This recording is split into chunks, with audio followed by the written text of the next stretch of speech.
அஞ்சலி ஸ்கூல்ல இருந்த நம்மளோட அருந்ததியை வந்துட்டு அந்த கோரா வந்துட்டு அவனோட பிடிக்குள்ள வச்சுலாம். அருந்ததி வந்துட்டு அந்த நெட்டை தாண்டி வரவே முடியல. ஒரு நெருப்பு வலை மாதிரி எரிஞ்சிட்ருக்கு. என்ன பண்ணுறதுனே தெரியல. இங்கே பார்த்தீங்கன்னா நம்மளோட அஞ்சு வந்துட்டு சூப்பராக எக்ஸாம் எழுதி முடிச்சிடுறாங்க. எழுதி முடிச்சுட்டு டைமுக்கு முன்னாடியே முடிச்சுட்டு எனக்கு போதும் டைமிங்கு நான் எழுதி முடிச்சிட்டேன்னு சொல்கிறாங்க.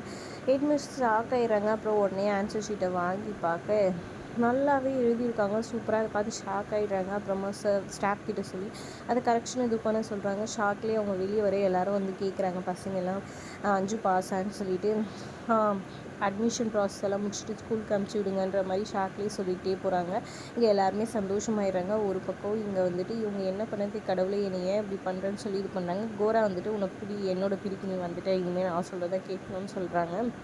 விட்டுரு, எனக்குன்னு என் குடும்பம் இருக்குது, என் குடும்பத்துக்காக தானே அந்த வீட்டில் இருக்கணும், ப்ளீஸ் என்னை விட்டுருன்னு சொல்கிறாங்க. கேட்கவே மாட்டேங்கிறாங்க. செத்ததுக்கப்புறம் என்ன குடும்பம் இது அதுன்னு சொல்லிட்டு நான் அவர் ஒரு பக்கம் சொல்ல என்ன பண்ணுறதுன்னு தெரியாமல் அழுதுட்டு நிற்கிறாங்க. அருந்ததி கரெக்டாக அந்த பக்கமாக வந்துட்டு நம்மளோட இவங்க பாக்கி வராங்க. அக்கா நீங்களா அப்படின்னு சொல்லி கேட்குறாங்க.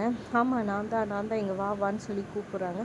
அப்புறம் பாக்கியும் வந்துட்டு அந்த இடத்துக்கு வராங்க. அப்போ அவங்க கால் தடுமாறி கரெக்டாக அந்த நெருப்பு எரிஞ்சிட்டு இருக்கிறதுனால அவங்க கையில் அந்த வாட்டர் பாட்டில் தண்ணி வந்து ஊற்றிக்கிட்டு நெருப்பும் அணைஞ்சு போயிட்டு அவங்களும் அதுலேருந்து தப்பிச்சுறாங்க. அப்புறம் கோரா அங்கே வந்து போயிட்டாரு. அருந்ததி ஒரே சந்தோஷமாயிறாங்க. அவங்களுக்கே தெரியாமல் பாக்கி வந்துட்டு ஹெல்ப் பண்ணுறாங்க.